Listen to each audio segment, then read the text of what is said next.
to Thor-is-testing on this beautiful May day in Sweden. Today we're going to test the Mora Bushcraft knife, a very nice knife from Mora. It has a regular drop point and a Scandinavian grind here. Very sharp, very nice to work with.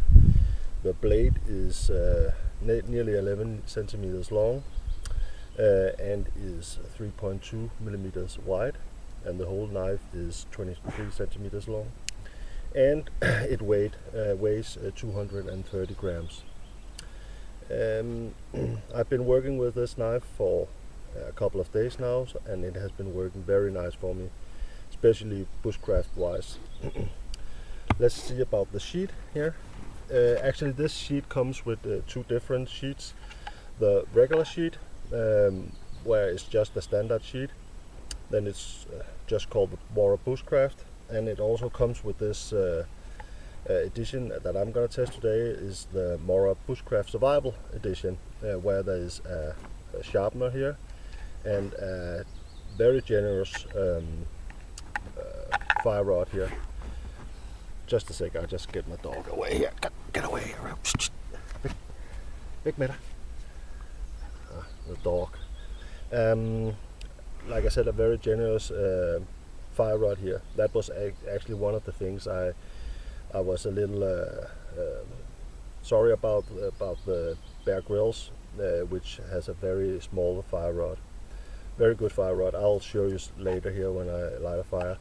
It has a nice place here on the sheet where it clicks very fine in, and when I put in the knife here, it goes in with a nice click, and you have it has very good safety here. Also, the sheet comes with two different kind of belt loops, one with a clip-on and one with regular loop. I always use the regular. I think it's just more safe. So that's a little about the knife. Now I think we should take it for a tryout. Okay, let's see how it goes when we take it for a spin. Like I said, let's try to do some patoning at first. Here we have some hardwood. I think it's called ash. Here, it has been working fine the times I have been patoning with it. Let's see here. It goes nice through here. We have some. Well, that's hardwood too.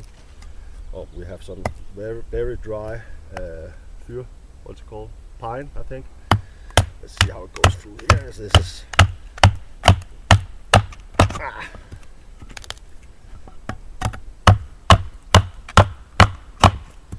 like you see, this has a lot of points in it. Maybe we shouldn't have taken this, but just to show you that it can go through and it can take some beating. I'll go through here like that. I think like when I make a small kindle for the fire like this, I actually like to do it with a knife instead of an axe, because I get a lot more feeling about it. I can make the smaller pieces like that. It works fine for me, but that is for each person to think.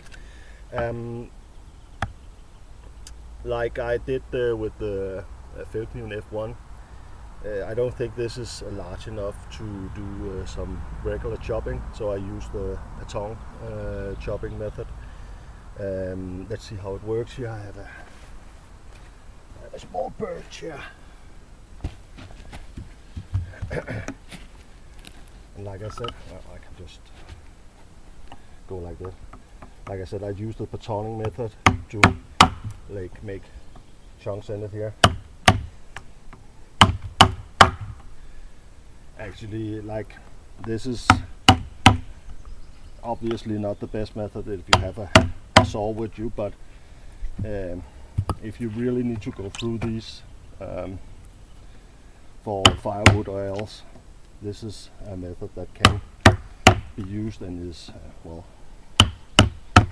effective, but it does take a little longer than regular chopping. But like I showed you before, it does get the job done. Let's see if we aren't through here yet. Like that. The batoning and chopping went well. It's not the biggest knife in the world, and it's not very heavy, so it's always a trade-off when you're using it for bushcrafting or chopping and batoning. I think it did well for the size of it. Bushcraft wise, I made a little project for a hanger for the loo. So I found a funny piece of willow here, and I made a hanger here. I just have to put it up here. It worked very well for this. It's extremely easy to work with and extremely sharp. So let's now see if we can make a nice fire. Okay, let's see if we can make a good fire here with this bushcraft knife and the fire rod. Actually, this is a very good size fire rod, as I mentioned before. This was one of the things I had about the Bear Grylls. I thought it was too small of a fire rod to work with. This is a very nice fire rod, and it works very well. We have prepared here with a bird nest, some very small kindle, a little bigger kindle, and some firewood, and let's see if we can't make this work. Okay.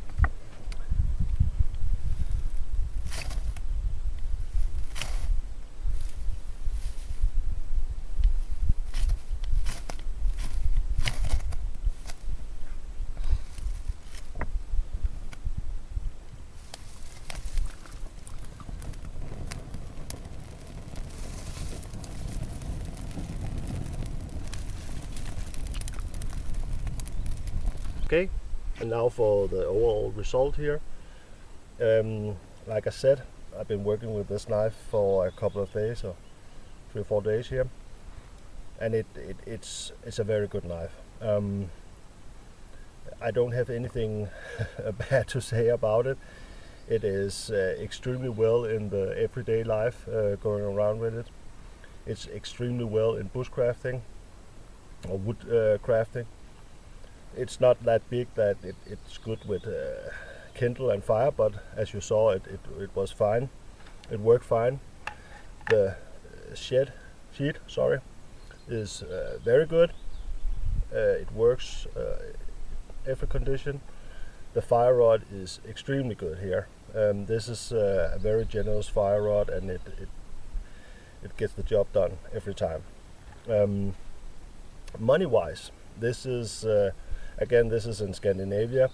This is a knife you can get for around 60 euros, and this is a very good buy. I think you get a lot of value for money. Probably one of the best value for money of the knives I've tested yet, and also have come by. Okay, and now for the not comparison, but to see the other knives I've tested. We have the Bear Grylls I started with. We have the Felkniven F1 that I tested last time, and now we have the Mora Bushcraft knife. As you can see, as I told you last time, size-wise, the Mora is somewhere in between the Mora and the Bear Grylls, but weight-wise, it's a lot. It's a lot lighter than those two, and next time I'm gonna be testing this Enso Elva, the smallest one of them. I'm gonna be testing. I'm gonna look forward to testing this. Very nice also. Lastly, it has been fun testing this knife. It's a very good knife, and it's a very good buy for the money. And also I would like to point out that Mora is actually promoting 3 new knives here in May. The Eldris, the Garbear, and the Kansball. The Garbear would be something that I would very much like to get my hands on to test. it would fit nicely into these testing. So this is it for Thor-is-testing this time, and hope to see you later.